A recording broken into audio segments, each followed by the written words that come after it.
Hello.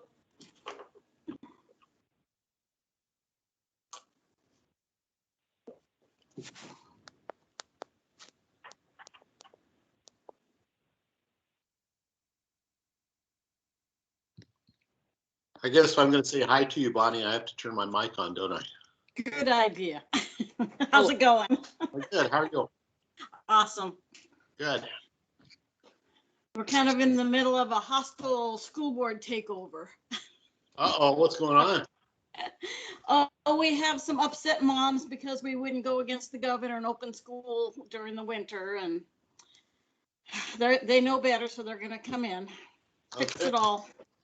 So does everybody have an opponent or just certain candidates? Everybody has an opponent, but the one person that kind of sided with them does not have an opponent. So Okay. There's 4 of them that are being challenged. Wow. But I don't have to run until 23, so I'm great. Yeah. That's happening everywhere. Yep, it is. Yeah. And a lot of them are not pleasant campaigns either. Yeah.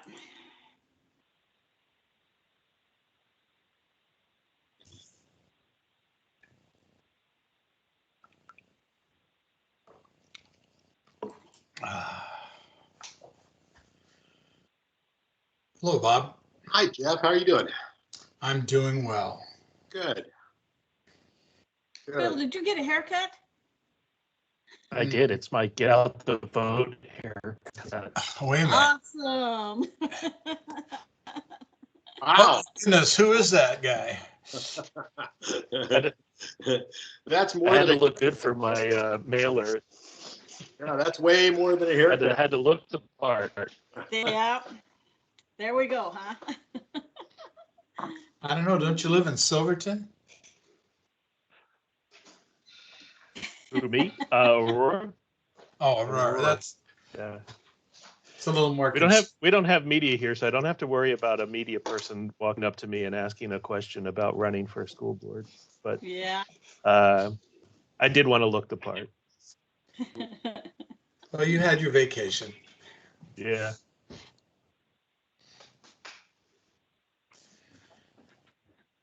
Well, we got another minute to go, but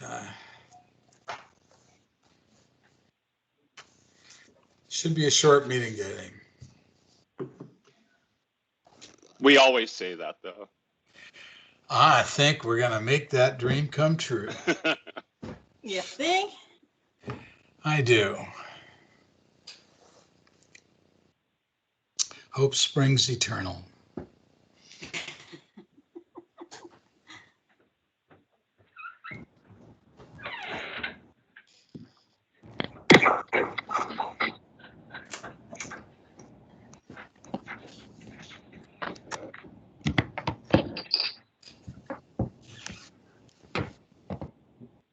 Okay, time to make yourself be seen.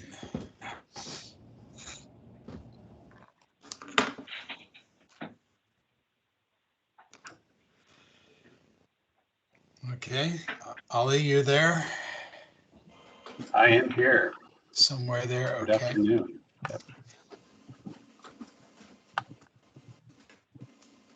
Okay, it's 1 o'clock and I will call to order the May 4th meeting of the Oregon Educators Benefit Board. The first order of business is to take roll call and approve the meeting minutes from the prior meeting.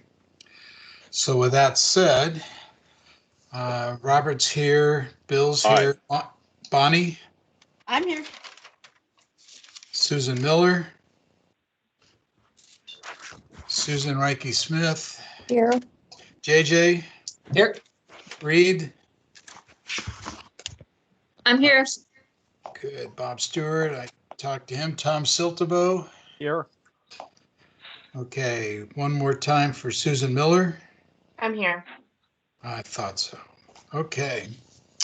Everybody's had a chance to look over the minutes in the last meeting.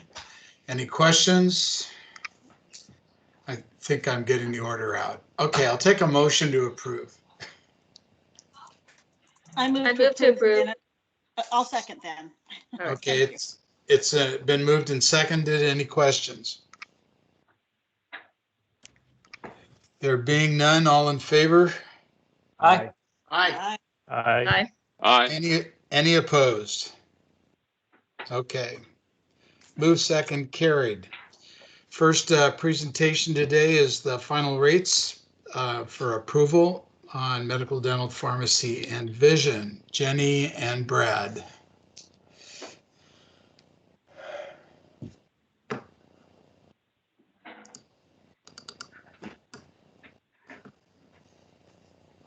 Oh, there we go. Get my mute off there. Are these gonna show up on the screen? I am not sure.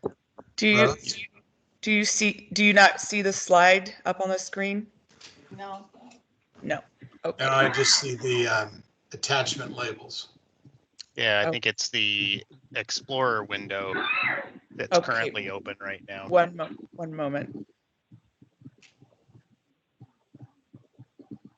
What? It's attachment 2. Do you see it now?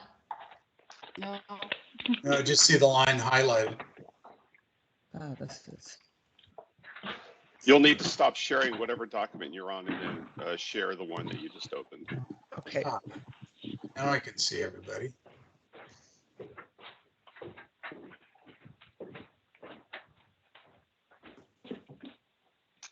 Do you see it now? Nope. Give it one more try.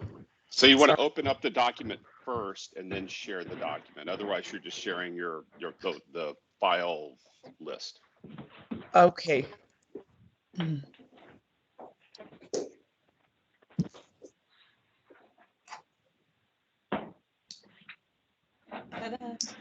Yes. Okay. Thank Thank you, Hey. everyone.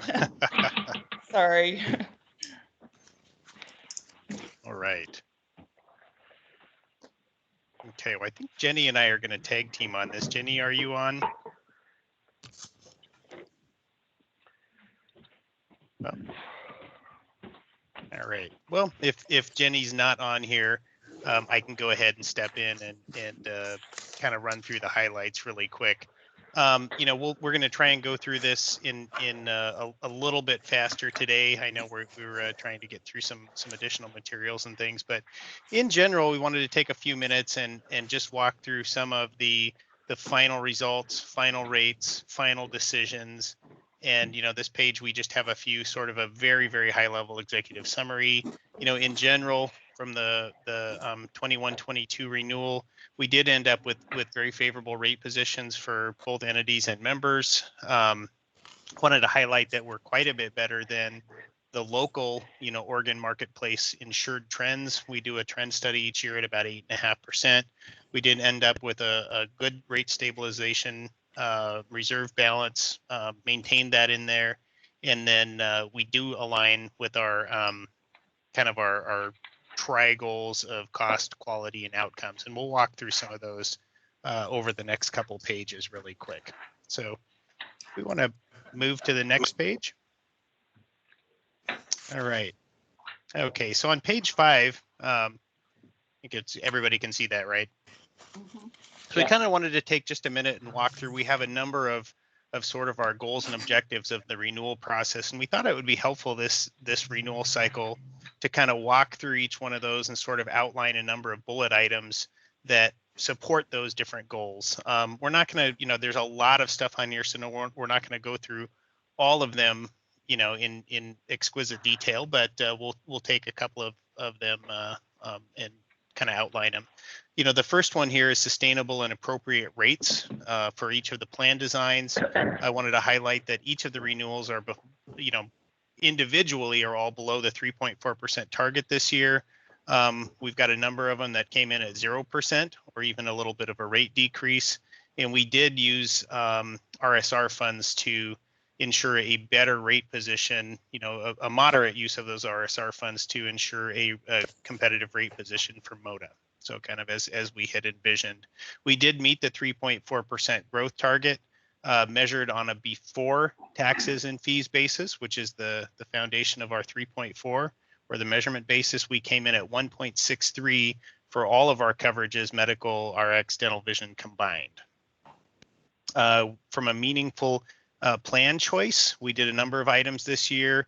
We maintained all of our medical plan options and added a new Kaiser medical option. We maintained all of the dental ones, added a new Delta plan with sort of a more higher value, but narrower network option. We still have our 6 vision plan choices, and we offered some additional resources for health and well-being, the coordinated care models enhancement, and a little bit of our preventive care enhancement as well.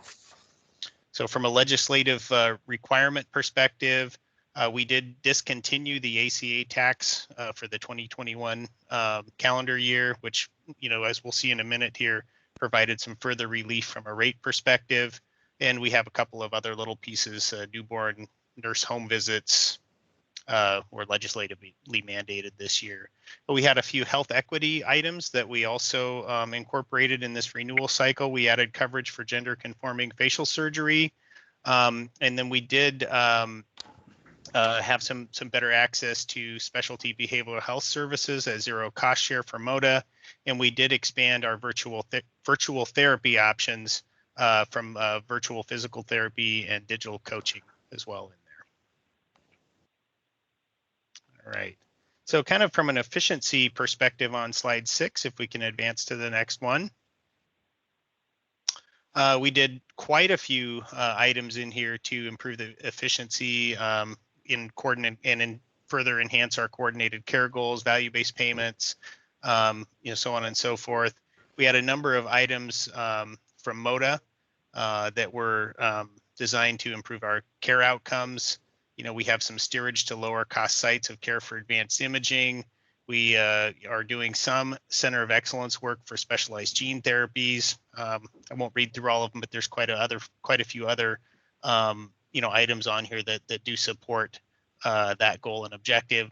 We also enhanced our dental preventive coverage. On the Kaiser side, we did reduce our office visit copay for preventive visits, and on Willamette, we did reduce or eliminate the copay, the first copay for those members who have not had a visit to a dental provider. That was in aim to enhance the first preventive visit there and get those folks in for a cleaning. And then continued focus on mental, physical, and emotional well-being. We added digital behavioral health coaching to our EAP program and increased that EAP program to 6 visits. We added Digital 360 to the Weight Watchers program. We updated our wellness platform for WebMD, and then had some MODA wellness advisors, which support the OEBB entities worksite wellness programs. And then we did elect to continue the Kaiser Wellness Space mini grants for entities. So kind of just a nice crosswalk of the goals that we started this renewal cycle with, and kind of seeing very specific actions that tie to each one of those goals. Any questions on that before we sort of move into financial results?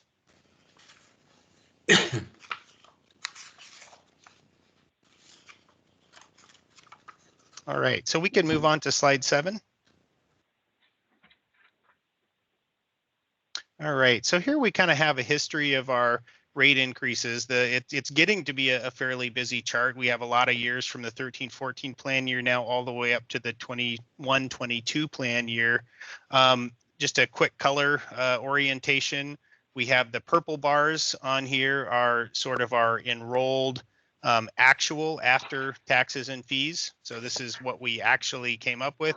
And then we have the gold kind of hash bars there, which are sort of our projected per employee per month cost. And of course, you'll see that for the latest plan year, the 21-22, we only have the gold because we have not yet gone through the open enrollment process and don't know the actual piece in there. So really quick, we covered a little bit the before taxes and fees. Recall we're at 1.63%, which was well below our 3.4% target.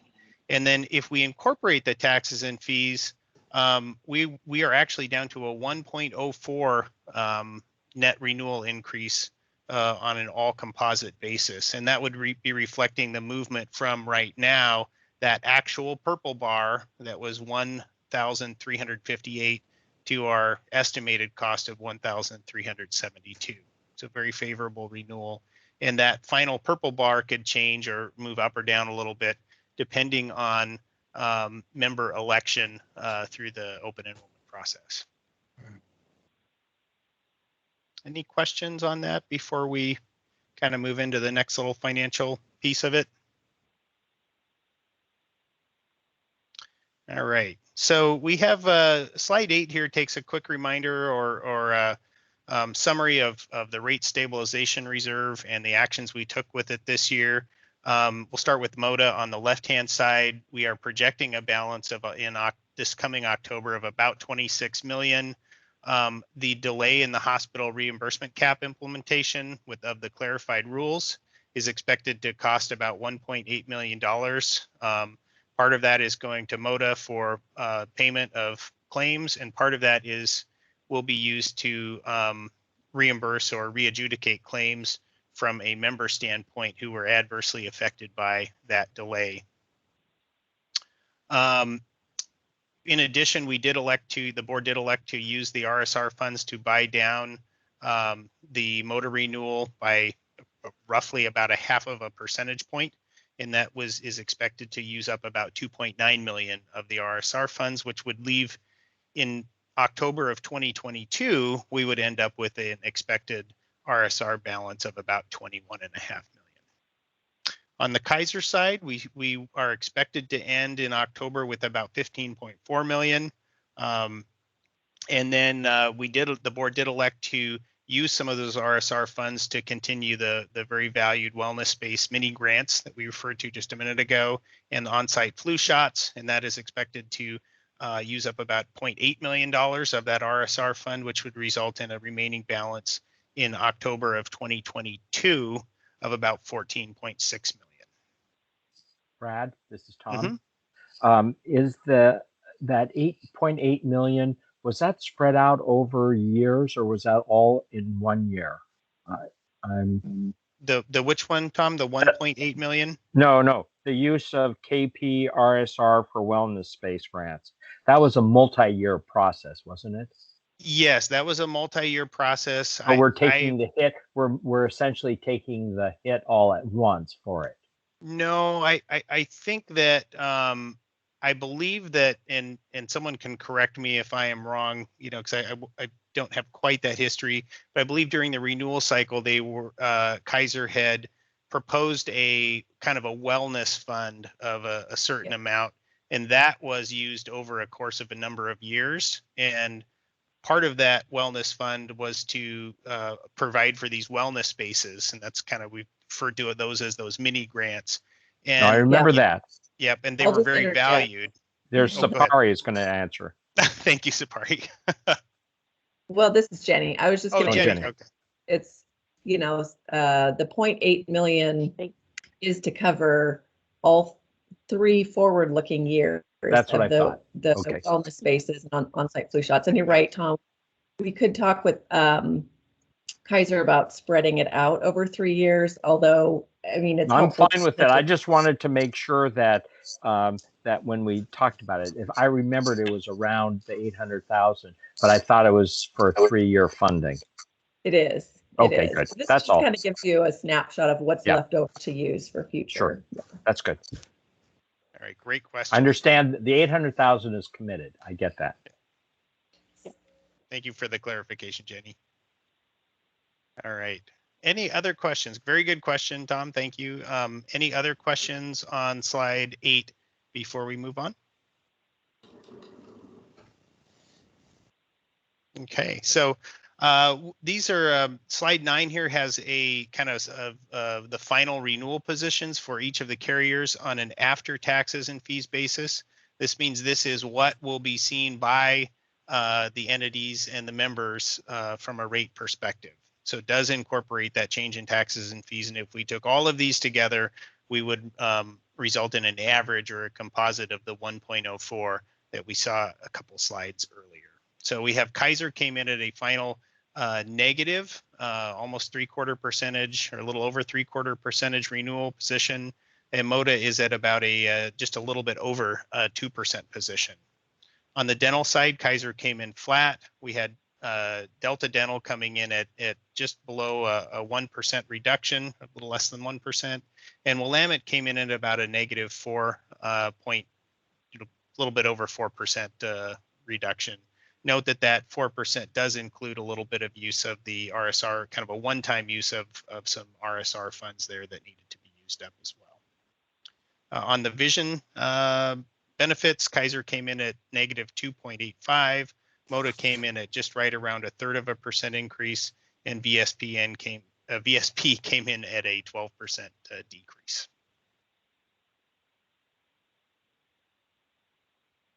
So all very good renewal positions from a market perspective and a legislative targeting perspective. Any questions on those? All right. We'll turn it over. Jenny, do you want to jump in and talk about the plan changes? Sure. I think this next section really is just a recap of all the decisions that the board has made over the last couple of months, and just displays what's included in the rates that we're going to show you on the next page. And really, Brad went through a highlight of most of these at the beginning of the report, so I don't think we need to go through them line by line, but just know that they're included. On the next page, let's go ahead and go to the next page. The next page shows the new Kaiser plan design, which is they've determined that they're going to call this KP Plan 2B, just because it sits in between the $800 deductible plan and the HSA plan. So this is what that plan looks like. It will be rolled out in October. And then if we go to the next slide, these are all, this is just really what the actual composite rates are going to be for October. And, here's where you'll see this is what the rate change is by plan. And again, just noticing that we're not doing any variable rate increases or different rate increases by plan. It's pretty much across the board, the same increase by plan for each one of the plans. We only listed the composite rate here because showing the tiered rates just gets a little unwieldy, but just the tiered rates are over at OEBB now, and it should be posted very shortly after this meeting for the entities to use. But I'll just pause here to see, I did go through really quickly and Brad kind of reviewed all the benefit plan changes, but we'll just want to make sure that everyone understands the benefit changes that have been approved and there aren't any questions.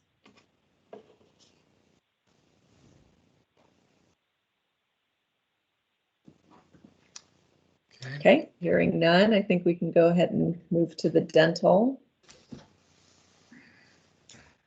So the dental, again, Brad went through these changes, but there are some really nice enhancements on dental, so I'll just mention them really quickly. That Kaiser reduced copayment for preventive office visits is reducing from $20 all the way down to $0. And then on Willamette Dental, what they're doing is waiving the copayment for sort of a new patient visit if a member hasn't been into Willamette Dental before. So those are two things that really would be great for entities to know about and really encourage people to come in and get their preventive dental visit this year. And then Delta Dental, as Brad mentioned, there's a new higher value plan design that uses the PPO network. Any questions on these changes?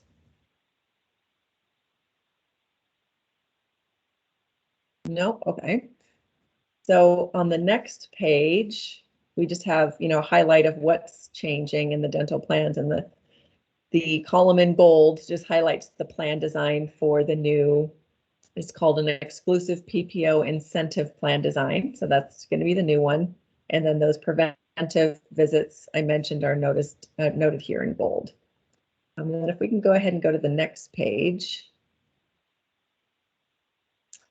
Here are the dental rates on a composite basis for each one of the plan designs.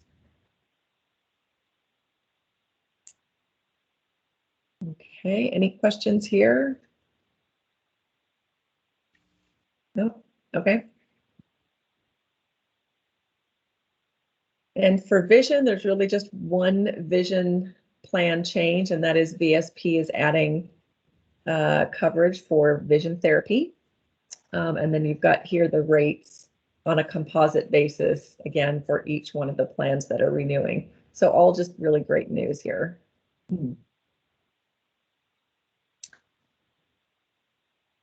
Any questions? No? All right, we've got one last slide on the EAP. And again, the board has already made the decision on this to include the 4 weeks of digital coaching and to sort of compress all of the different EAP options into one EAP offering that will have 6 sessions, therapy sessions per issue. So just a really nice expansion of the EAP for any entity that is electing this coverage at a very good price point. Okay, and that just wraps up the changes. I don't know if there are any questions, or I don't know if there's action needed.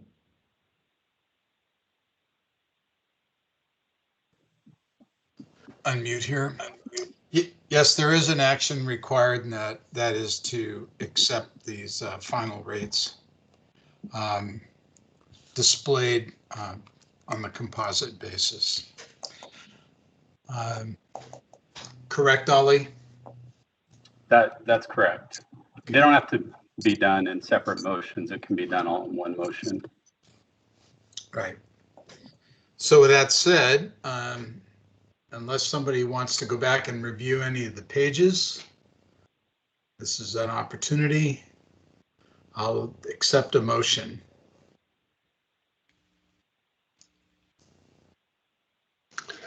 This is Robert. I move to accept the rates and changes as presented. Is there a second? This is Sue Ricky Smith, second. Okay. Any discussion?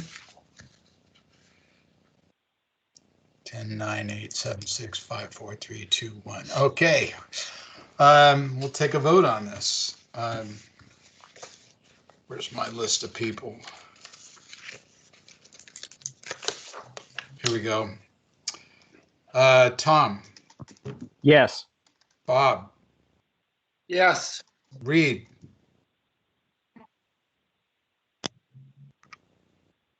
I know she's there. Did you hear me, Jeff? Yes. Now I can. Okay. Yes? Yes. Okay, thank you. JJ. Yes. Susan. Reiki Smith, I'm Yes. assuming yes. Susan Miller. Yes. Bonnie. Yes. Bill. Yes. Robert. Yes. Motion carries. Okay, we're almost a half an hour ahead of schedule. Jeff, this is Ollie. I just wanted to mention the fact that we'll be sending out the renewal executive summary out to our stakeholders following the meeting, and member communications will follow soon after. So we'll get the word out. Yeah, this is Tom. I have a question. Yeah. Did I assume this, we approved essentially the rates last at the end of April. So, or, the numbers have been looking good for a month. Is there, have we had any comment yet from entities? No, we provided estimated renewal rates to OSBA, and then anyone that asked. But other than a few comments, we haven't really received any. I assume that's going to change once we do this more broad distribution of the final rates. Right. Okay. Great. I mean, it'd be interesting to hear the response, and maybe at the June meeting that could be addressed. Yeah, absolutely. Thank you. We'll do that.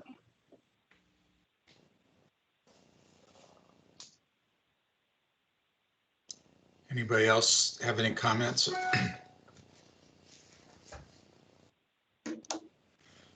Okay, do we have Brian in the wings, or should we move to another item? Hey, Jeff, this is Brian, but I think we have Claudia in the wings today to present. Ah, Yes. Can you hear me? yes. Can you hear me? Okay. Hopefully you don't hear the very festive roofers that my my neighbor has. I've never heard more happier music in all my life. So I'm off of mute now. So hopefully you'll be able to follow along. And I am in Word. I'm working on OEBB Board off of OEBB Board Attachment 3, and I have some visual cues for whomever is doing the scrolling on the master document. So does that work? I don't know if Rebecca is driving or Brian. Yeah, it's Rebecca, Claudia. You're good to go. Okay. Okay. So this is Brian and I are here today for an information only on the consultant RFP. It's an information only update. We are not requesting any board action at this time. However, we will be coming back to the board in June to request formal approval to release the RFP pending final internal policy decisions having been made and the receipt of DOJ legal sufficiency approval. And the release date for this RFP at this point is tentatively scheduled for July 1st. The purpose of today's presentation is to introduce the board to the key concepts of the RFP related to scoring, proposer selection, and the contracting methodology. So I think it will go rather quickly. Again, we are not requesting any board action, but if board members have questions or would like for Brian and I to bring additional information back in June so that board members can make a formal decision to release the RFP, that's what this opportunity is meant to fulfill. So why are we doing this? We're in the background now on page 1. We are doing this because Senate Bill 1067, which was passed in 2017, requires PEB and OEB to go out for RFP every 3 years. So what we envision is a joint RFP being released. It will be released by the Office of Contracts and Procurement, which is our DHS OHA Shared Services Unit for Contracting. They will release the RFP on July 1st or about there. And we are proposing to the board that the RFP result in one contract. At this time, and we just received confirmation from DOJ on this approach, we envision the format being a master price agreement, one master price agreement for OEB and PEB with 2 ancillary work order contracts, which would actually be the contract statement of work, one which would be specific to OEB and its board's priorities and strategic plans and the needs of the OEB program. The second work order or statement of work would be specific to PEB. So with that, I want to pause because that's a newer approach than what we've taken to contracting in the past. And this concept is kind of germane to the rest of the presentation that gets into scoring and selection. So are there any questions from the board about the approach that we are proposing that this resulting contract take? Could you, this is Jeff, Claudia, could you speak to how the consulting charges will be allocated to the 2 boards? Yes, what we envision at this time, Jeff and board members, is that the master price agreement would contain the information about the key staff for both work order contracts, their hourly rate, and then each work order contract, separate work order contract would have, again, their own charges and rates based on their individual statements of work and program needs. Yeah, Jeff, this is Brian. As far as the board members are concerned for both PEB and OEB, I don't think anything would change from your perspective and how each board is individually budgeted funds that are applied towards the consultant. Going forward, each board will continue to prioritize its own work. It's just really that there's 2 work order contracts that roll up to 1 price agreement. But in terms of budget, I think everything is still status quo. I mean, I'll let Ollie weigh in terms of if there are any changes he expects. But in terms of what you guys have visibility into, I don't expect it will really change anything. Agreed. But Ollie? Yeah, I agree. You know, I think there's been some questions about securing one contractor for both PEB and OEB in the past, and we've gone back and listened to the testimony, and that was the clear intent of Senate Bill 1067. Really, we're just trying to implement that bill. We had a few years to do it, and here we are. So in essence, our individual statements of work contain a budget for each board, which mimics the arrangement we have today. And so we need to stay inside those lines. One doesn't rob from the other, so to speak.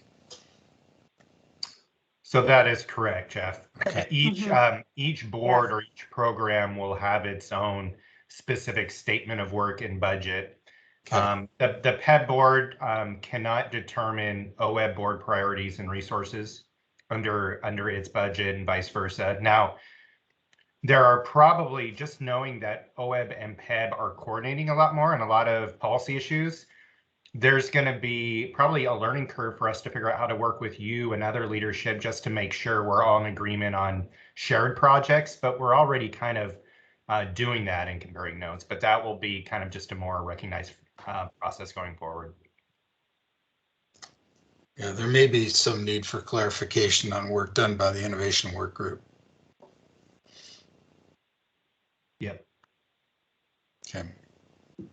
Duly noted. Thank you, Jeff.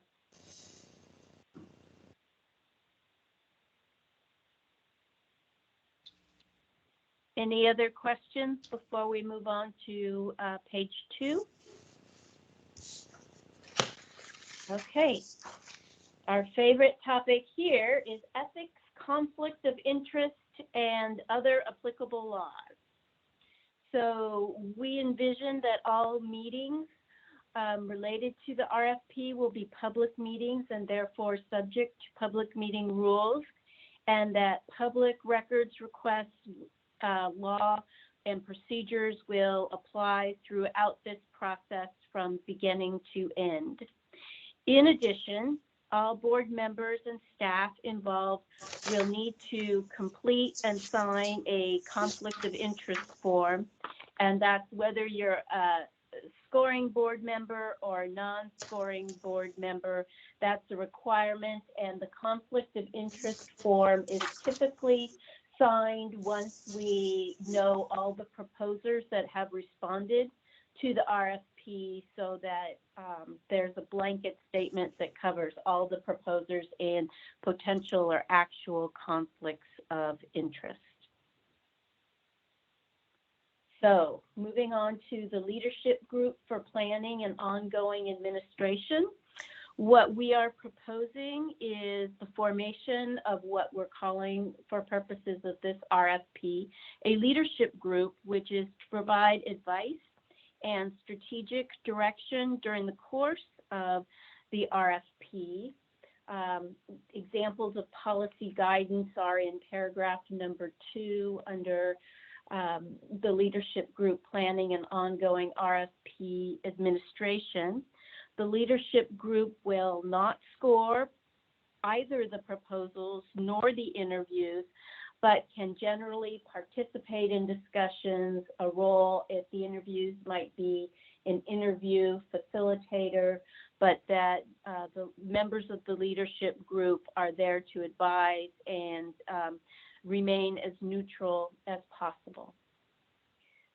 The structure or the membership that we're proposing for the leadership group is the OEBB director, the OEBB board chair or designee, and the PEB board chair or designee. And that's a decision that will be made on June 1st, along with the decision to release the RFP. So it's something to keep in mind. Again, no action on this item today. Selection committee membership, moving to the bottom of page 2. Staff is proposing that there be 6 members of each board who will score the proposals, and by that I mean only a certain subset of finite number of questions, but they will score the same questions of the proposal questionnaires, and they will also score interviews. So 6 members of each board. We are also proposing that some program staff from OEBB and PEB with specific subject matter expertise, and this document calls out, for example, financial services, communications and operations, policy and performance guarantee, also join in scoring a select subsection of questions from the questionnaire and the interviews. And right now, I have to say that the contracts team staff is also exploring the possibility that other OHA subject matter experts from the Office of Health Policy and Analytics be recruited if necessary to score specific questions. At this point, what we've come up with are questions related to diversity, equity, and inclusion, and regulatory and reporting requirements. Okay, on to page 3, topic number 5, evaluation and scoring of proposals and interviews. The first step in this process will be handled by OC&P, the Office of Contracts and Procurement, and that is to screen all the proposals received for responsiveness. Did the proposer answer every question? Did they meet the minimum qualifications? And if so, those proposals will be forwarded to us, to Brian and I and the contracts team staff for distribution to the selection committee for scoring their respective sections of the questionnaire. The scoring will happen independently.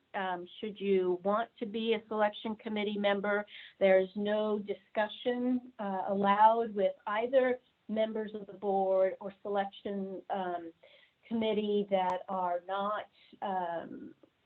other members of the selection committee or members of the board who choose not to participate in the selection committee.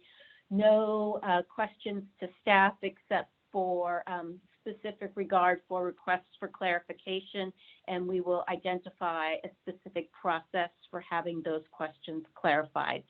So scoring is done independently. Again, public records laws apply, and if you're someone like myself or my colleague, Mr. Olson, who takes copious handwritten notes, we will have a method for asking you to return all handwritten notes, return them into a specific staff person, or have a way of scanning them and sending them to us so that they are available for potential public records requests. After the selection committee is done scoring their parts of the questionnaire, the scores will be tallied, and then Contracts and procurement staff will make what's known as a competitive range determination.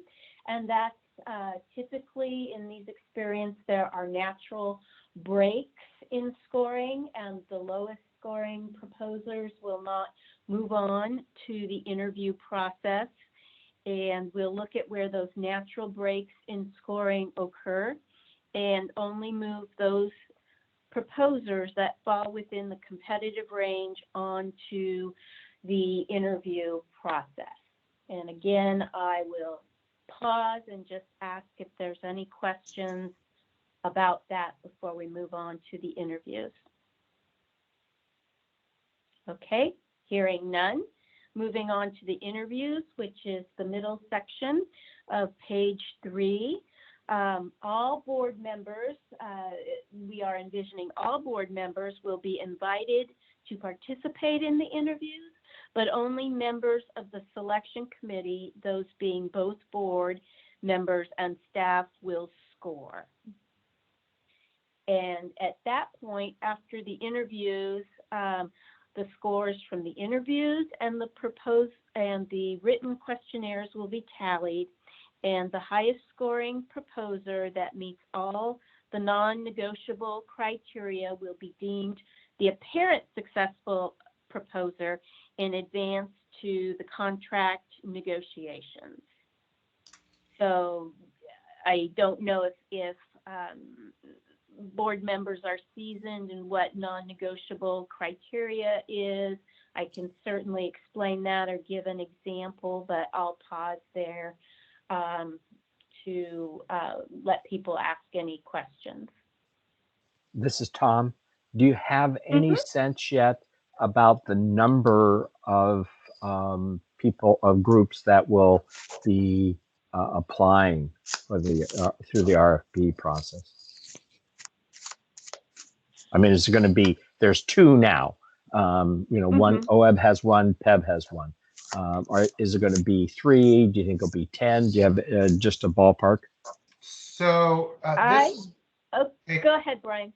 I was just going to say, I don't think we can guess prospectively, but I think if we look back at our previous consultant RFPs, Correct.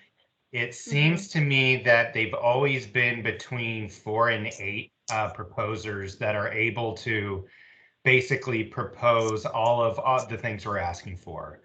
I personally have not been following the consulting industry closely the past couple of years, so I don't know if the number of firms who do this whole suite of services have increased, but I suspect that it's somewhat of a constant. But again, that's just a guess. I can't really commit to it still being in that ballpark once it hits the street. I would agree with your answer, Brian. I think if there's 10, that's a really high number that can meet all the rigorous demands and criteria that that our current consultants, are capable and have been wonderful and fulfilling for us. So yeah, and remember, we ask, there are a lot of different bodies of work and services that we ask our consultants to provide. It's, definitely your standard actuarial and rates work, your policy consulting work, but behind the scenes, there are a whole lot of regulatory, communication, and other operational assistance that both of our consultants provide to the programs. And again, just looking back, at previous RFPs, there haven't historically been very many firms that are willing to provide everything that we've gone out to market for. Thank you. This is JJ. To follow up on that, when we last did RFP for medical providers, it was an amazing length of time to score those. I think it took us on average about 40 hours to score them. Is there any estimation of time for scoring? I think that would help the board members determine whether they're interested in being part of the scoring group.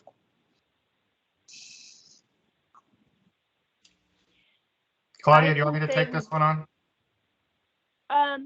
Sure, and I'll chime in, or I can take it on and chime in, but we haven't, JJ, yet determined the number of questions. I know that's something we're working on next, but I would envision probably 10 would be a lot to ask of an individual board member per proposer to have to score. And I don't know if you've had any conversations, Brian, with OC&P, with our liaison about this, but what are your thoughts? No, I mean, we're still developing and designing the RFP. But long story short, we should be able to focus the board members that are serving on the selection committee, their role a little bit more to the work and services that directly impact you. As Claudia mentioned, we'll be recruiting some other folks, internal staff, and maybe some other OHA folks that will score and evaluate other portions of the proposals that will kind of lighten the load. So once we identify everything that we need to ask for and evaluate, well, then we're going to be pretty strategic about what we ask you guys to actually evaluate and score. And we're going to try to keep it to the things really that are going to be most critical to you as a board. You know, how what is the primary consulting team that a proposer will provide to you?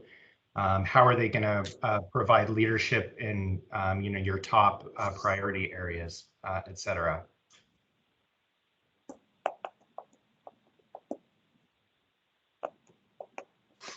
We also envision, and I can't remember, I'm sure there was a scoring rubric that we provided to assist in what is a top-notch score, what would be a medium score, what are the criteria you're looking for, what is something you would score lower.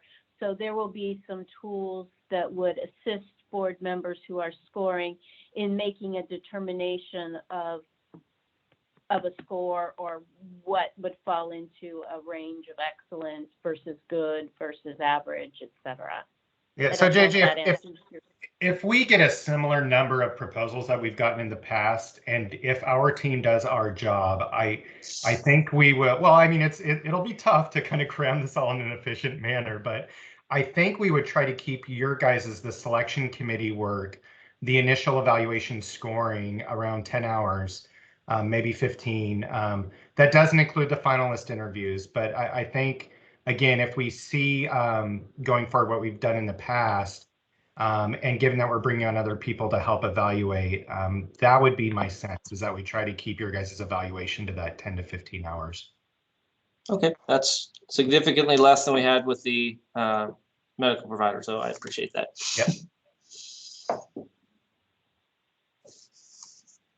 Any other questions before we move on to final page of this presentation, RFP milestones, since there's no action required at this meeting? Okay, then I'll briefly touch on the RFP milestones. At the June meeting, we'll be coming back to the board to ask for their final approval to release the RFP.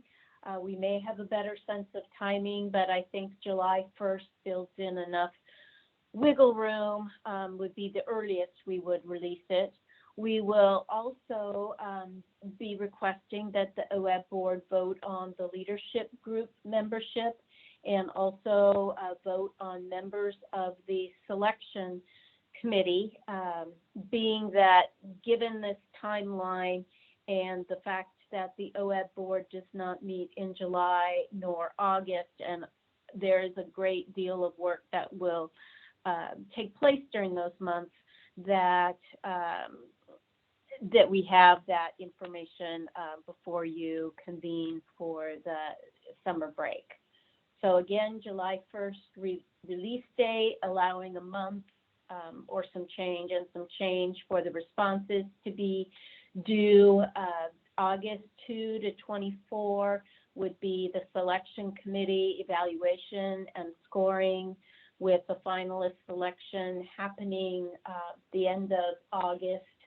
Finalist interviews, if it's possible, we would like them to have all occurred before the Labor Day weekend. That may or may not be a realistic goal. That the apparent successful proposer would then very shortly be selected after that, with the highest scoring proposer. The negotiations would be wrapped up in October, probably mid-October, and we're looking at November, first few weeks of November for a contract effective date, at least for this initial contract, which would allow some transition time for at least one program, if not both, to transition to a new consultant. And just so that the board members are aware, even though the OEB plan year runs on a federal fiscal year basis, the consultant contract is a calendar year contract. So is a January 1 through December 31st contract.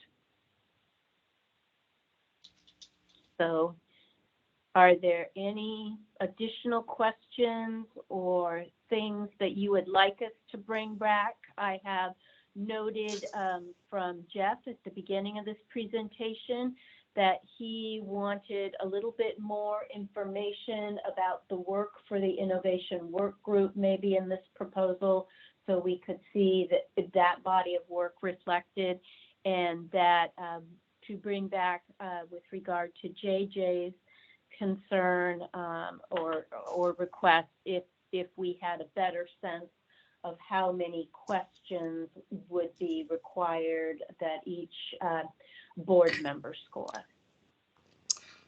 This is Jeff. I have a question for both you and Brian. Running this contract, or at least onboarding on January 1, has the potential of bringing in a new consultant just about halfway through our process of review and proposals. Really puts any kind of a new consultant at a disadvantage, as well as the board. Is there any way that there could be a staggered implementation approach? Well, when you say January, Jeff, I think we're actually planning on onboarding the consultants earlier in the fall, in November, maybe if we get things released earlier, maybe at some point in October.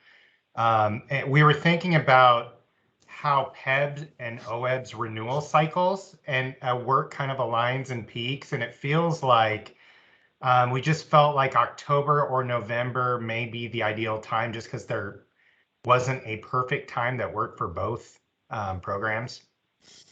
And some of our work finalizing the RFP may require us to look at potentially having a period of time where we may have an overlap in consultants, if we think from a timeline perspective and a work perspective that's going to be required. But I don't think we've quite worked through those implementation details yet. So I would ask that consideration be given that way. Typically, September through December, we explore new options. When we've pared that down beginning in January, we start modeling those as far as cost impact and have those ready to start voting on even as early as February, but it's certainly March. And given the complexity of OEB and the number of lives that are all involved, that quick of a trade-off is problematic, or is certainly potentially problematic. When do you guys, when does OEB typically send out the first formal renewal letters? In the fall. Is it the fall? Is it like November, December, or is it even earlier? When did they go out? They typically go out in December, I believe. Yeah. Okay. I think what we can do, I think what Claudia and I can do, Jeff, is work with you or your designee, and then the PEB board chair designee, even before we ask for final approval, maybe over the next 6 to 8 weeks. Well, actually within the next probably 4 weeks. Let's see what we can iron out from a timing perspective. And let us take it back to board leadership and kick around some ideas, because there's not going to be a perfect transition period. And so if we're going to propose some options to you, we're probably going to propose some good ones and some bad ones for you to consider. So I think we can take that to leadership, and then we can try to see what works and basically what won't. Yeah, thank you. Yep.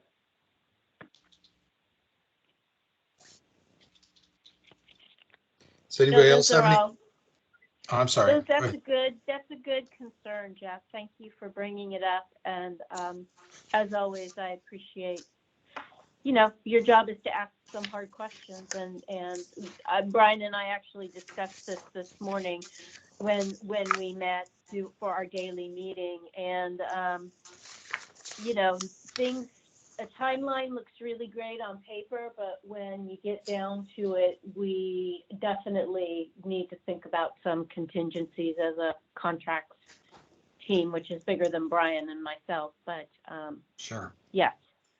Well, and we also acknowledge, just as an organization, we rely quite heavily on our consultants. So whatever implementation plan we come up with for this RFP and resulting contracts will have to be with some thought and deliberation. Okay. Any final questions for Brian and Claudia, or vice versa? I was going to say that, Jeff. Well, alphabetically, Brian comes before Claudia, so, but only by one letter, Jeff. Well, thank you all for your time, and please feel free to reach out to either myself or Brian directly if you have questions between now and then, or we'll be meeting with Ali and leadership to discuss some of these issues in between now and the next meeting. So thank you very much. Yes, thank you. Thank you. So is Cindy online? We actually have Jackie Cowsell. Oh, Hi. hello. Hello. Yeah, Cindy wasn't able to be here, so I get the pleasure of sharing the good news with you. Okay. Once again, our OEB member survey numbers are looking good, so that's the overall. If you want to tune out, overall things are looking good. We had 10,545 responses, which is slightly under what we usually have. We usually have around 11,000 to 12,000, but it's still really close. So I think it's very much on par with previous year's results. Next slide. We have the beginning of the survey. We always have these standard questions that OHA has prescribed and requires. For every question, there is this visual graph so that you can kind of see where the bulk of the responses were. And then there will be a slide following it that just shows the numbers without any colors or graphs. Just because the numbers get so small here, sometimes it can be difficult to see the numbers. So they're represented in two different ways, whatever works best for you. But so here we can see basically our questions are rate your satisfaction with the OEB staff. And so this specifically does not count, it's not asking about our carriers or vendors. This is about OEB staff. And our numbers are great. We kind of, for all of our questions, I'm going to summarize the top two categories, excellent and good, or very satisfied and satisfied, and compare them to the previous year just so you can see how we're doing. So for timeliness of services, ability to provide services, helpfulness, knowledge and expertise, availability of information, and overall service, they were all up a little bit from the previous year, and the numbers had already started out in a good place. But so everything is up 2, 3, or 4, even up to 5% more than the year before. Next slide. And you can, this is just the more detailed numbers that go with those same questions. So yeah, perfect. This is satisfaction with the My OEB online enrollment system, and it shows 95% are either very satisfied or satisfied, and that was exactly the same as the year before. I have to give a shout out and kudos to our systems staff, because years ago that used to be a real pain point for people. So the fact that we are holding steady at 95% satisfaction is really says a lot for all the hard work they've been doing. Next slide. One more. Okay, so I wanted to hone in on some of the differences in 2020 versus previous years. Obviously, 2020 was a very different year for most of us. So it was the 1 year in a very long time that we have had a passive open enrollment. So people did not need to log in if they didn't want to. They could let their enrollments roll forward. And so for the people who did not log into the system, we wanted to find out why not. And so we asked this question: why did you not use the My OEB system this year? And 85%, almost 84%, responded that they wanted all the same plans and chose to let them roll forward. One of our fears was the yellow bar over there, that I didn't realize open enrollment was happening and I missed it. So it was nice to see that only 7% answered that way. That is one of the dangers of having a passive open enrollment, that you worry about people just not recognizing that they had the opportunity to change. And then there's the other 8.8% who just weren't eligible. You know, when we send out the survey, there are a number of new hires that came along in between open enrollment and when the survey went out. So that accounts for the other green bar there. Can go to the next slide. I did find it interesting. Oh, can you actually scroll back one, Rebecca? Yeah, thanks. That 8 of those who did not use the system, 84% wanted their same plans. So I thought that was very interesting, that 84% really felt comfortable with the plans they had. Sorry, okay, go ahead and skip to the next slide. So out of those 84% that let their enrollments roll forward, we wanted to dig a little deeper and find out why they didn't log in. Was it that they truly believed they had the best plans and they didn't need to make any changes? Or was something about the process painful, that they were just taking advantage of the fact that they didn't have to log in and they didn't really think they necessarily had the best plans? So it was very nice to see that 80% truly felt confident in their plan choices and didn't feel they needed to make a change. 10% found choosing a new plan difficult, and therefore it was just easier to let their plans roll forward. And that's kind of what we fear when we make it a passive open enrollment, that they might not be in the best plan and it's just easier to let it roll forward. Next is I find the enrollment system difficult to use, so it was easier to just let them roll forward. Only 4.6% there. And I think that's kind of an interesting pairing, given that 95% are happy with the system. The 5 who weren't let their enrollments roll forward because they don't like the system. So it kind of verified our numbers on both sides. And then 13.75% said, I just found life in general challenging in 2020, and having one less thing to worry about was, nice. It was appreciated. And that was frankly one of the reasons why we opted to go for a passive open enrollment last year, was that life was pretty tough last year and we wanted to do our part to help make life a little easier on people. So it's nice to see that we actually achieved that. Jackie? So next slide. Yeah.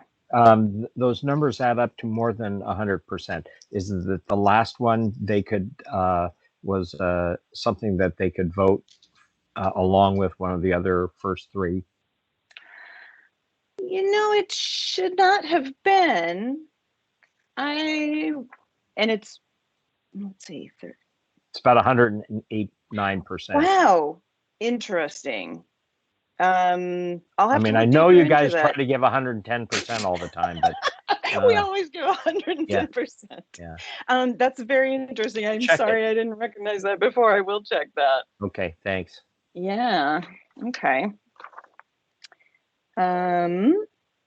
Okay. So moving on to question 4. Oh, no, it was question 4. Moving on to question 5. Okay, so this is about their satisfaction with the OEB website. First, the content or the information that's on there, and then the organization, how easy it was to find what they needed. So pretty nice numbers there, 95% satisfied with the content and 90% satisfied with the organization. As far as comparing to last year, that's up 3% and up 6% from the year before. Then moving on to the next slide. As far as communications, I would like to ask them about the methods we use, the frequency, how often we communicate with them, the content, what we say and how we say it, and the effectiveness. Did they receive it and did they understand? You might remember last year when I presented the survey information, we were moving to all electronic or very much electronic. We significantly reduced our printing and mailing last year. And one of the questions, that we posed last year was, well, we'll see how the survey results work, if people actually respond to electronic communications or not. And this, I'm happy to see, really emphasizes that it worked, that people did not suffer from not receiving the information or not understanding it as a result of doing less printing. It was interesting. The only number in the entire survey that dropped from the previous year was the methods.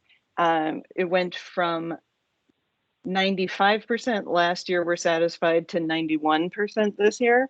And I can only presume that that's because people who missed their paper were less satisfied having electronic. But I feel like it's really important to recognize that all the other three categories were still actually increased satisfaction from the year before. So had there been a significant drop both in methods and effectiveness, if people, felt like because it went electronic, I didn't receive the information I needed or I didn't understand it as well, that would be something to pay close attention to. But the fact that the effectiveness is up and content and frequency is up and just the methods dropped a little bit, that seems to make a lot of sense and tell me that the electronic communications worked. So our plan is to continue with the same methods this year. Jackie, this is Jeff. Yeah. So we have less than 10% of the population responding, or I guess if we just look at specific members, we have one out of 65,000, we had less than 10. Pardon? 15? Yeah. So is that the same 15% as off that responded last time? Did you measure to see what kind of overlap there was? Are we really measuring two different groups? Well, there is a demographic slide at the end that shows where people are coming from, whether they're with a school district or an ESD or a community college or a local government, et cetera. And there's also questions about, are you a retiree? Are you an active employee? Are you in COBRA? That sort of thing.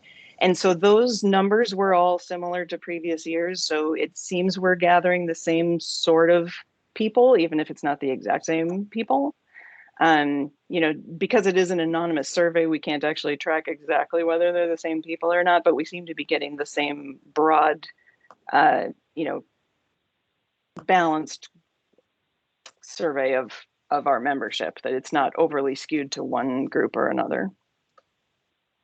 This is Reed. And Hey, Jackie, Reed has a question. Sorry. Jackie, I was intrigued by the number of people who questions, like for this, for this was 1,000 people. And I was curious about the decision to not make a forced choice, and if you have an opinion about how that might skew the results. Actually, I think the option to skip it was if you had no experience with that, like a new hire who just came in wouldn't have any experience with the previous year's communications. So I think that accounts for the people who skipped.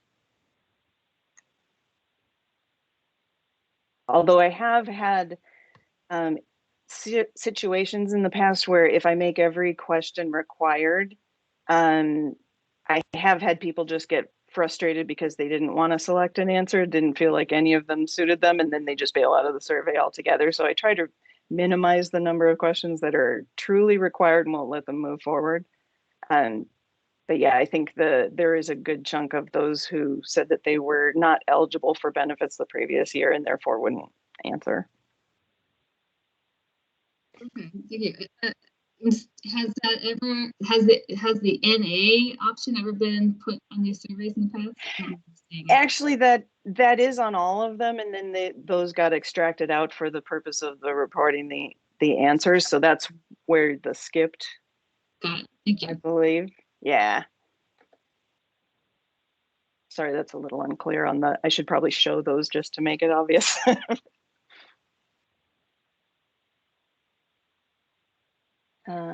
Okay, if there aren't any other questions about that, I think we can move on to the next slide. Satisfaction with your 2019-20 OEB medical plan. So prior to this question, I just for the sake of brevity, I didn't include the chart, but prior to this, there was a question of who was your medical carrier, OEB, MODA or Kaiser, or not applicable that I was not in an OEB plan last year. And so these responses are filtered down to just those who chose either Kaiser or MODA. And I did actually on the side kind of break it down to the satisfaction from those who are Kaiser members and from those who are MODA members. But this chart didn't show that, but I thought it was important to kind of see overall that satisfaction with the benefits, 78%, satisfaction with the cost, 66%, and overall satisfaction, 78%. And those numbers are pretty typical. Benefits and cost are always, lower than just, communication numbers or something. Like benefits and cost are always pain points for people. But so compared to last year, all of these numbers are actually up. Benefits are up 4%, satisfaction with cost is up 7%. I thought that was kind of interesting. And overall satisfaction is up 5%. So then when I went and broke it down by carrier, the Kaiser members reported significantly higher satisfaction levels. The Kaiser members reported 92% satisfaction with their benefits, 84% satisfaction with cost, and 93% overall. And then with the MODA respondents, it was 73, 60, and 74. But when I really thought that through, I recognized that it makes a lot of sense that everyone who has a Kaiser plan available to them also has a MODA option. So if they weren't satisfied with Kaiser, they would move. Whereas there's a lot of members out in areas of Oregon where Kaiser is not an option and MODA is all they have nothing to move to. So it's, the scales are a little tilted in Kaiser's favor in that way, that if people didn't like Kaiser, they probably left, and those who stayed are going to be satisfied. So those numbers aren't as drastic a difference as they appear.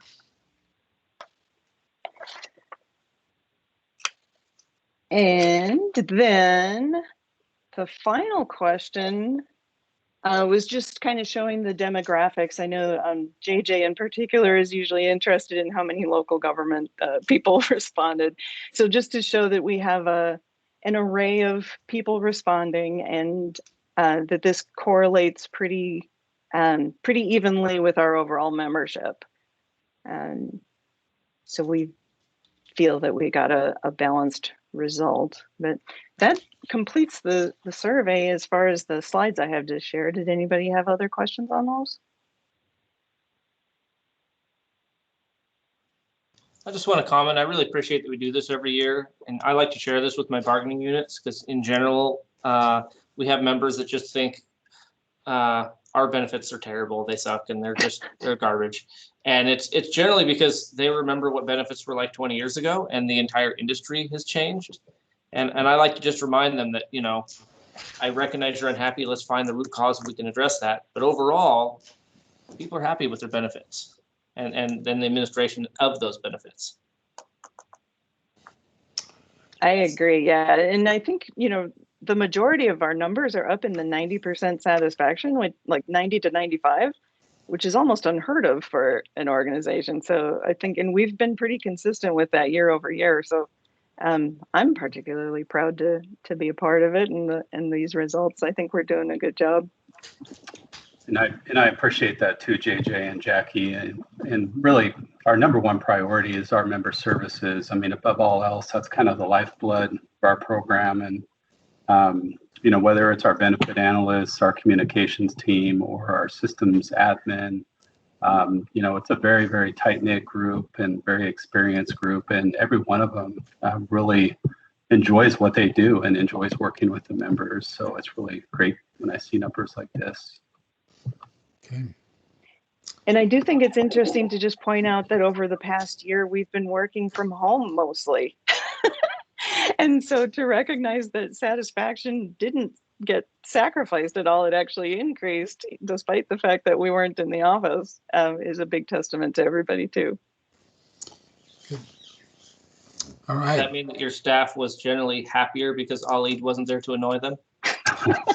Yeah, I'm glad that's not a question, but. Yeah.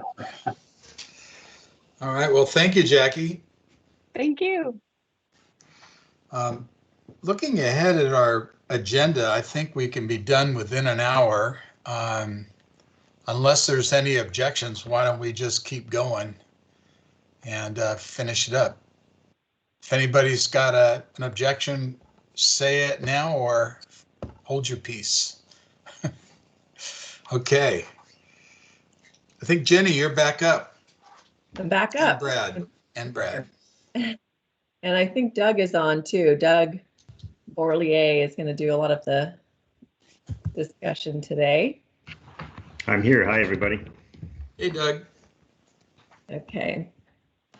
So what we're going to be talking today about is just the high-level executive summary of the annual utilization review report that we presented to the CIAO group last month. And I would say last month, so Tom, Dr. Siltavo did a really nice job of summarizing the report at the board meeting, but then I think there was some interest in maybe taking a little bit more time today to just review, some of the key performance indicators that kind of explain what's happening with the plan. So that's what we're going to do today. And I'll just say that this, what we typically do in this report is we look at 2 years, and sometimes we look back 3 or 4 years on a couple of metrics, but we try to compare and draw some conclusions about, hey, what's happening with the medical plans, in particular in the areas of cost, utilization, and in some cases, engagement with the carriers. And that helps to inform some of the decisions that get implemented at the renewal. And then, of course, we want to measure, the impact of the changes that were made in prior years. So it's a really nice report, and I believe that all of the board members did get a copy of the full report. If not, we can certainly get you a copy. But again, this is just the highlights or the executive summary of that report, if you will. And before I turn it over to Doug, I'll just say this particular 2-year period that we're focusing on is significant for kind of 3 big reasons. One is that the last year that we just completed with the OEBB plan was a pretty significant year for the plan design, right? So we moved from having separate Summit Synergy plans and PPO plans into one sort of 7 set of MODA plans that include a triple option where there's coordinated care available to anyone who is enrolled on a MODA plan if they choose to participate. So that was a really big change. And then, of course, the second big item that was implemented was the hospital reimbursement cap. And so we're starting to see some of the results or the impact of that cap in this report. And then the third item was COVID, right? So COVID had a pretty significant impact on how people use the plan and what the costs were and just overall engagement with the health plan. And so those are all things that we'll be continuing to measure as we go, not only in this report, but as we go forward. So I think at this point, I'll turn it over to Doug Berlier to go into a little bit more of the details on those. Great. Well, thanks, Jenny. And it's really nice to be here at the board meeting again this month. I'm Doug Borlier. I'm based in Seattle. I'm an actuary, and I've been working with OEBB for quite some time now. I think it may be hitting in the double digits of years. So, and like Jenny said, what we bring to CIAO every year is a detailed performance review of the medical plans, which we did last month. We also bring a detailed look at the pharmacy plans, which our pharmacist did a couple months ago. And then this is intended to be the executive summary or the roll-up or some of the key highlights of what's in that detailed review that we conduct.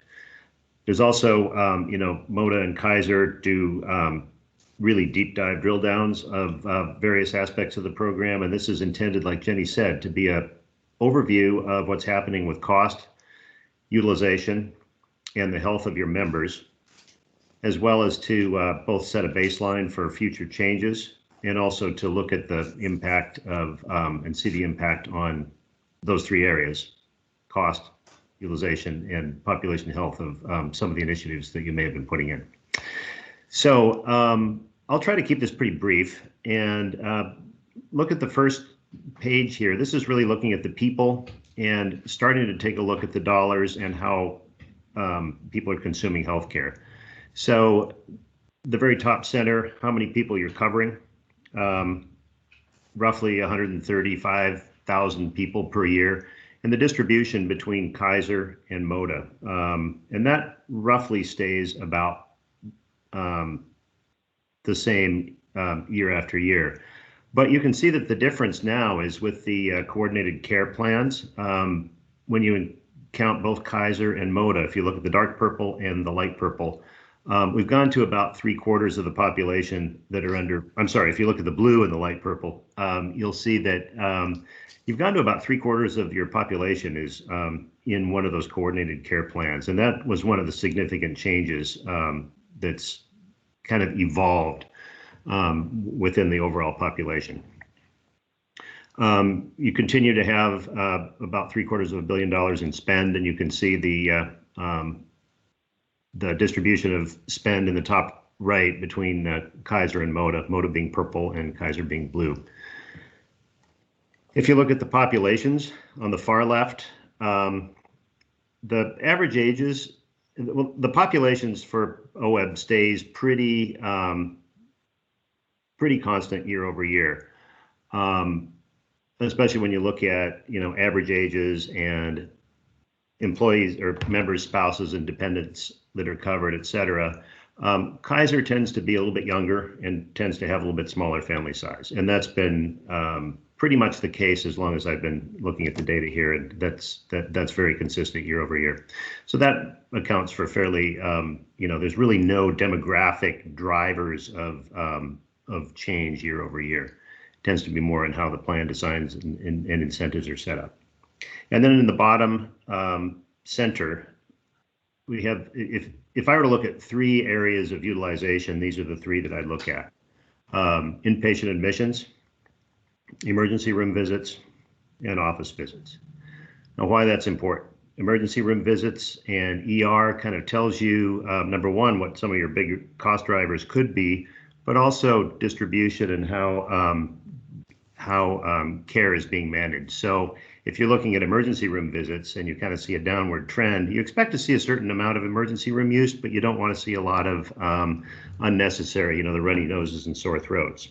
On the other hand, over at the right, if you look at office visits, and this is a COVID year, so that kind of messes things up a little bit, but you generally want to see those going up and ER visits going down. And especially the reason why that's important this year is as you're starting to set a baseline for the coordinated care and looking at how people are, going in to see their primary care physician. That's something that you'll want to watch to see the impact of those coordinated care plan designs. And I think we can go to the next page.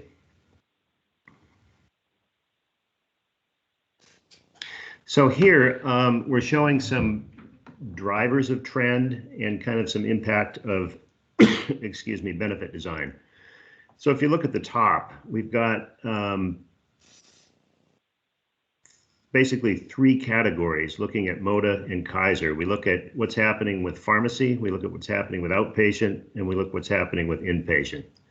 And within those three, we look at use and price. So is the price steady and people are just using more or fewer services? Or are people using the same amount of services, but the price is going up or down? That's why we split it up like that. The big driver here has been some high-cost claimants that have contributed to that inpatient price, that bottom one being a big positive driver of trend. You can see that on the MOTA side, there's some big bars that go to the left around outpatient use and price. That could be driven by just lower use overall because of COVID. So anyway, that's a breakout of some of the high level reasons why the per member per year cost has changed the way it has from last year to this year. If you look at the bottom left, that's an illustration of that change, where we have MOTA on the left two bars, Kaiser on the right two bars, and looking at the various components that make up that per member per year cost each year. So the biggest bar is medical, followed by pharmacy on top of that. And then there's a kind of a care management fee that sits on top of that. That's it impacts more on the Kaiser side, just the way they have their costs structured, but that's for a lot of the care management services. And then the very top on the MOTA side, we do have a little slice up there for the incurred but not reported. But costs are down a little bit for Kaiser and down about 6% for MOTA. And then the bottom right, and this is really kind of showing the way the plans are designed, the way the cost structures are set up between what the plan pays and what the members pay when they have a claim. But if you take the breakdown of, if a claim's 100%, on average, the MOTA participants are paying just a little bit less than 80%. Or I'm sorry, the plan's paying about 80%, and the members are paying 20%. And Kaiser, it's about 90 and 10. And that's the amount that the members are paying. Those are things like co-payments, co-insurance, et cetera. And also if there's, any out-of-network charges or that kind of thing. Anything that comes out of your pocket is in that hash section at the very top.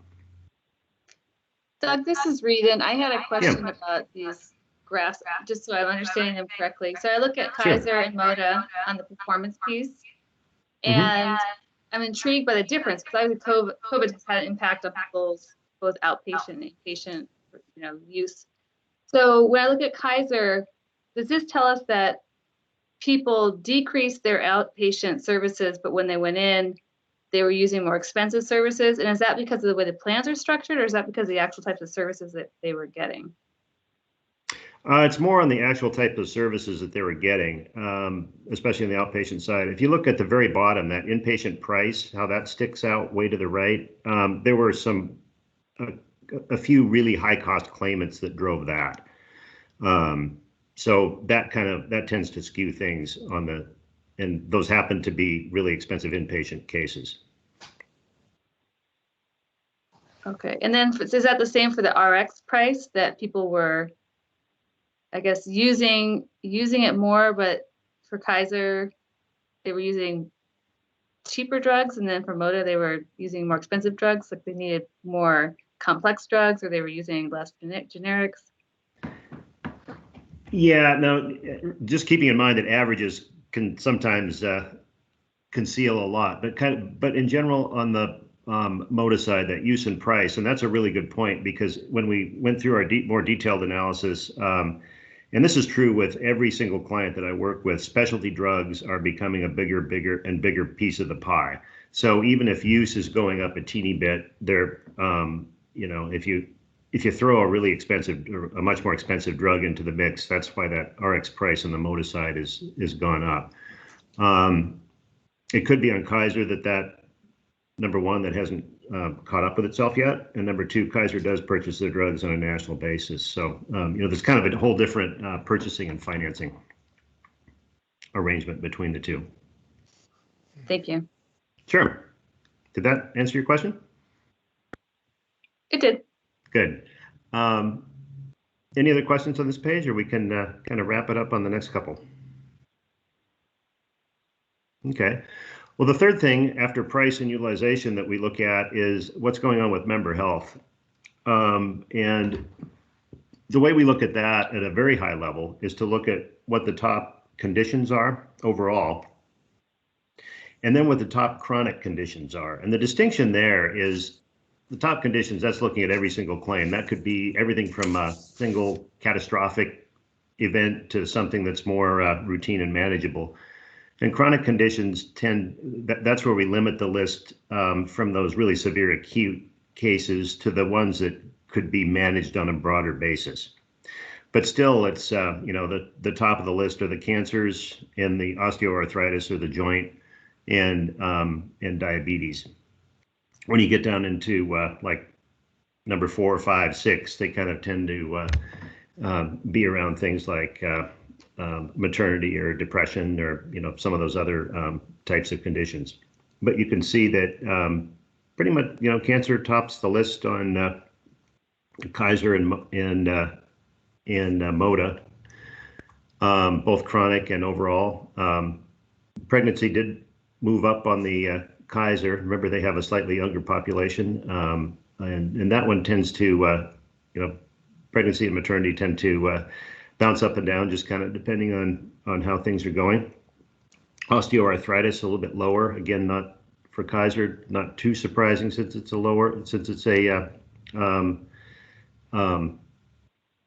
it's a younger population. But then when we limit the to chronic conditions, that one does bubble up to the top.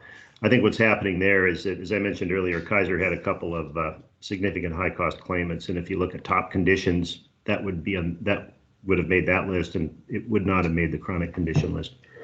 The other thing that we look at is high-cost claimants, and we look at the percentage of people who have claims above a certain level and the percentage of dollars that are represented by those people. Kaiser's got about, if we cut that at $50,000, Kaiser has about 1/3 of the dollars with 2% of the people. And I'm sorry, Kaiser has about 1/4 of the dollars and about 1% of the people. And MODA on top has about 1/3 of the dollars and about 2% of the people. And again, a third list of conditions. If we look at just the high cost claimants, again, cancer is at the top of that list as well. So given the fact that it's top condition, a top chronic condition, and a top high cost claimant, that's a good reason to pay attention to cancer, as I think OEBB does. And this is Reed again, just Yeah. as a personal preference, I understand this is the executive summary, so the other one has more detail, but it would be helpful for me to be able to see the comparison from last year, because I know we made some changes to try to address, especially the spinal and back disorders, which seem to have dropped. And so if that would be something that could be included in the future, that'd be really helpful. Yeah, that could go in the executive summary. That is in the detail report. So, but yeah, preference for having in the executive summary, we can certainly move things around. The intent is to make this to be kind of that tear off 5 pages that gives you the most useful information. So any input around that, we can certainly accommodate. The last page we included because we wanted to start looking at the run, or start bringing forward the run rate for preventive screening. Now, this isn't necessarily preventive screening compliance, but this is just the rate that they're happening for the age and gender appropriate groups. And we wanted to bring that up to the executive summary starting now because of the plan changes and the ongoing focus that we want to put on the managed care type of plan designs. So you can see that we've got 4 key screening rates. We've got the cervical cancer, cholesterol, colon cancer, and mammogram. And starting at 2018, they're running between 1/4 and 1/2, depending on which thing we're looking at. But they did tend to drop off for 2020, probably because of COVID and people staying away from the doctor's office for a while. We have seen that most of the rates and most of the utilization things that are by choice, like PCP visits and stuff like that, those are trending back up. but we want to watch that. I mean, 2020 obviously is a kind of a weird year. We don't want to set that as a baseline. We don't want to say that's a trend going forward, but we want to hopefully see that dip and then see the numbers coming back up for 2021. And that's something that we'll be watching. But we wanted to put that in here to kind of get that conversation started. And this is Tom. I'd like just so that everyone looks at these numbers and, see like cervical cancer screening and are aghast where it's, at best 23.7%. This is only that those procedures or screening tests that occurred during that given year. For cervical cancer screening, it's not even suggested that it should be every year. There's a nuanced stage type of response. Same thing with colon cancer screening. If someone's had a colonoscopy, they need that repeated if it's negative 10 years from now. So potentially, if everyone was getting a screening colonoscopy every 10 years, the result could be 10%, and that would mean still your whole population was being screened. Now it's above that because some people are using different types of screening tests that need to be done more frequently. But the important element here is to see how we saw this drop in 2020, and our hope, our expectation is that it rebounds back up. And in fact, that's going to be one of the focuses at our upcoming CL meeting. Right. Yeah. If I could piggyback on this, Doug, this is Jeff. It might be nice to add a column that just lists the recommended frequency to help with that. That is a really good point because that helps understand the numbers. And I kind of made the comment that these are run rates, not compliance rates. So, to the point that some of these aren't even supposed to happen once a year. I think that can help interpret that. Yeah, I'll just add that. So, normally the way that OEB looks at this every year is to look at the HEDIS results. And so those will come out, the carriers will provide those in July for the prior year. So those are used, but this is again, just an indication that it looks like screenings are down. Yeah.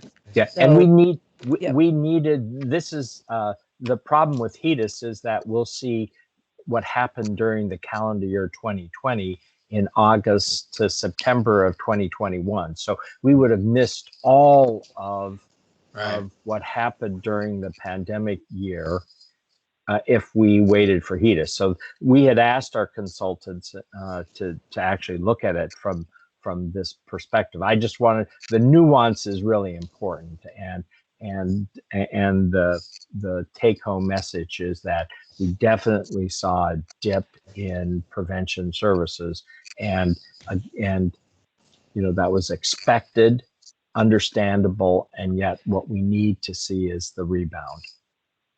So, for example, if you took let's take cervical cancer, the top one, and if your HEDIS report is showing, maybe even if it is old, if it's showing that you've got really good compliance, even though it's not an annual rate, but we're showing an annual rate of between 20 and 25%, and that's indicating really good compliance. If you look long term, that says that, okay, you're doing fine. You should get them back up to about 20, 25%.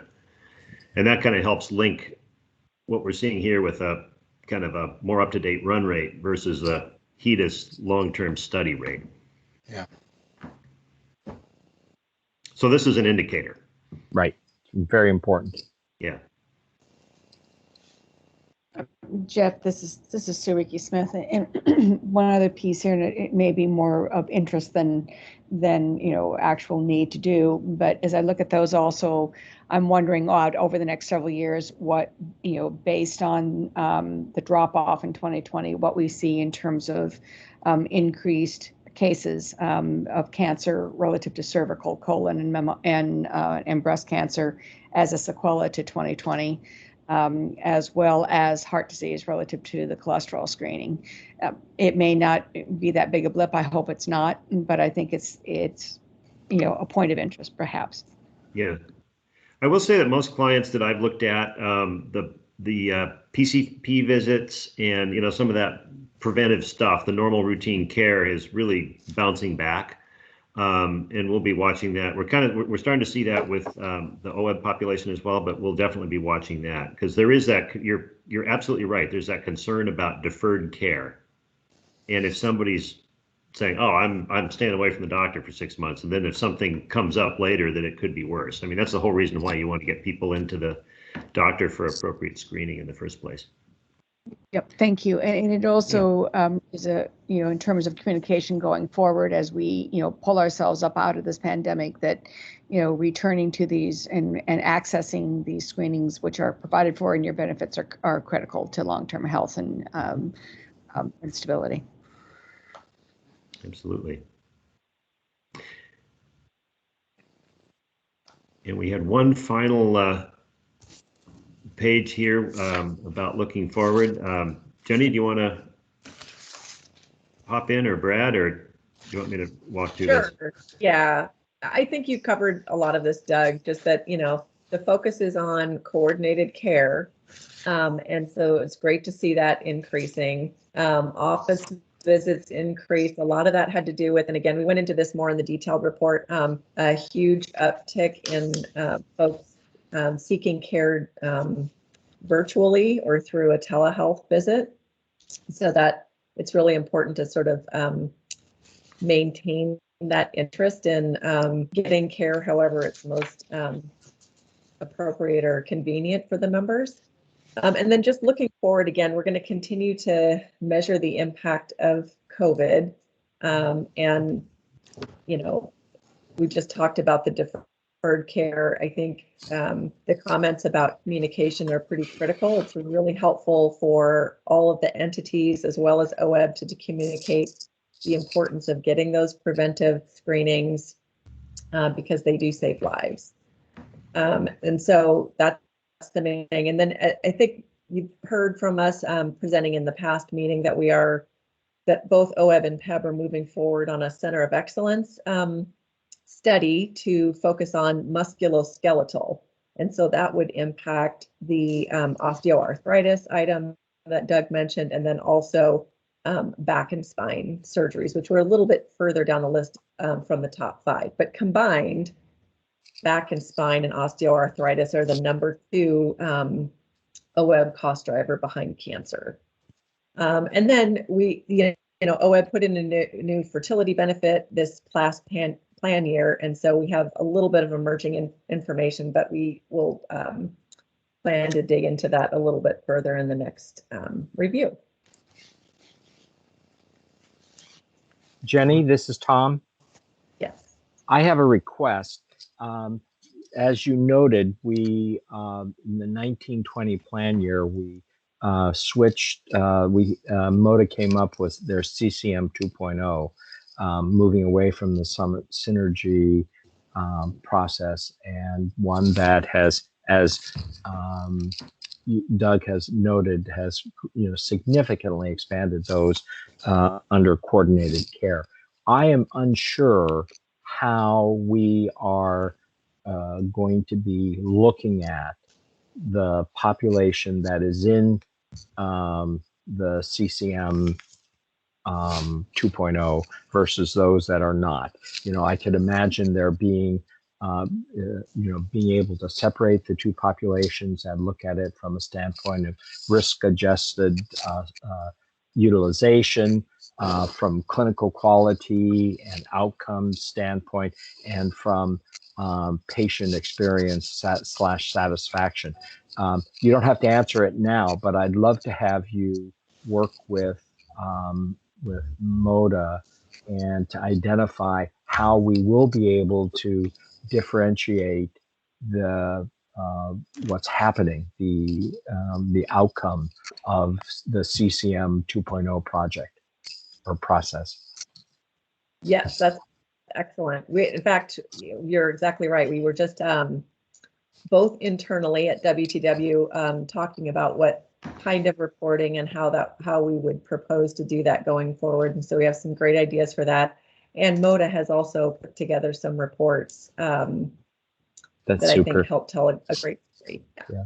So probably in terms of process, it makes sense to have that go through CAO if board leadership agrees, and maybe early in the fall of next year. Do you think that timing is right? Yep, that's perfect. Okay, thank you.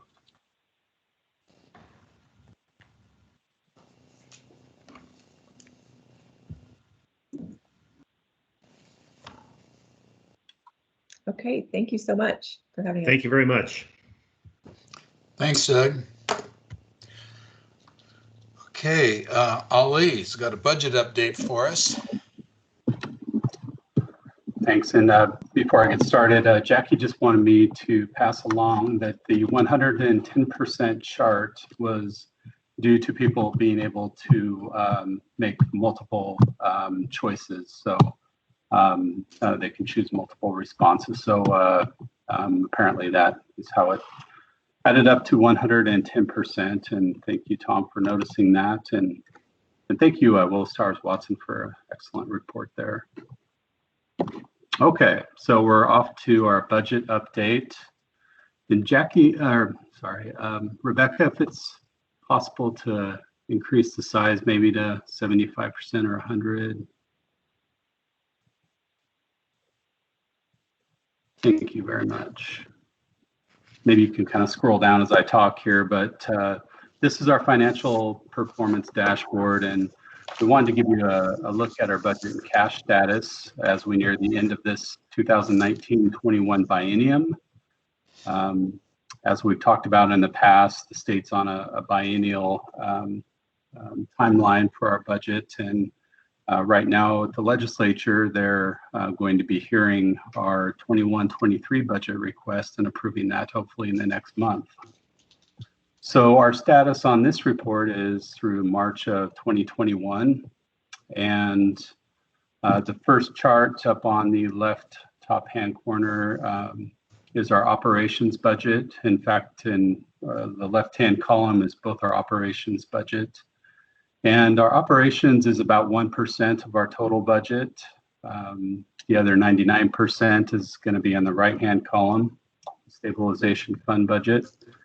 And the first chart is basically a distribution of our expenditures and by really the main categories, which, as you can tell, are personal services, which is staff, salaries and benefits, and attorney general costs, and our consultants, our actuarial consultants, as well as our system programming consultants. So other charges include open enrollment expenses and other smaller line items.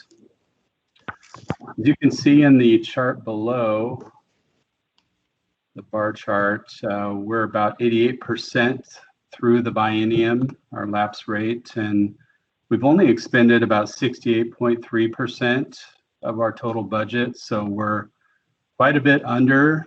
I think there's a couple major reasons. One is we shut down a lot of the subcommittee work that we do for 6 months due to COVID. And there was a vacancy, a hiring freeze as well that extended over that period of time. So we were able to accumulate some savings. So with just a couple months left in the biennium to go, we're doing just fine. If you scroll back up to the right-hand column, this is our stabilization fund budget. And as you can see in the distribution, the majority is obviously our medical and RX benefits. And then we have optional benefits that are employee paid, as well as our wellness program costs. So the proportion of each of those. And then, as you can see in the bottom right-hand corner, through 88% of the biennium, we have expended 83.8% of our budget. So being a fully insured program where we basically pass through a majority of the premiums. It's not the entire amount, but we don't have the variability of like PEB that has self-insured claims that could from month to month be dramatically different. So we don't have any concerns meeting our budget through the rest of this biennium. Our budget is actually set on a per employee per month basis. We work with our legislative fiscal office counterparts and apply 3.4% inflation each year and project our enrollment in the coming years. It's always nice when we can stay under, and so we don't have to go back to the legislature and ask for additional spending authority. And at the bottom, we have just a brief on our cash reserve. In our stabilization fund reserve account, we have a balance currently of 59.5 million, of which 28.5 is currently our RSR fund balance. You saw some projections earlier for later in the year, but that's currently what we have, and that's from our hospital cap fund savings. And our non-RSR funds we've accumulated over the years, and we really don't spend. I mean, generally we add to it through interest earnings, and then unspent admin funds. So it's grown slowly over the years, and there's specific purposes that we can use to expend funds out of that amount. We're hoping to use some of these funds for a system replacement, which the project continues to move forward on, but hopefully we'll get good news in our 21-23 budget request on next steps for our system replacement. And with that, all things are looking good, and that's really about it. Our financial picture is looking rosy. Any questions?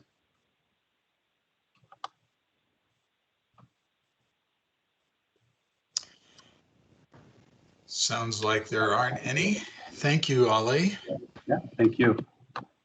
Tom, we didn't have a CL meeting this morning. Did you have any other comments to make? No. Okay. And let's see, on the innovation work group, our April meeting was canceled. However, we do have, we're in the active process of evaluating responses to the Lodestar RFI. And it's reported that we got 17 different companies that responded to pieces of the Lodestar framework. So more to come, but we'll be spending a lot of time at the next two meetings digesting that materials, and we'll have more of an input come June. And with that said, any other comments for the good of the order? I presume everybody would be happy to adjourn, but I'll ask if there are any public comments. There are not. Yeah, there are. None? Yeah. Okay, we are done quite nicely. The meeting is adjourned. Thank you. Thanks, Jeff. Thank you. Bye, everyone. Bye. Enjoy the weather.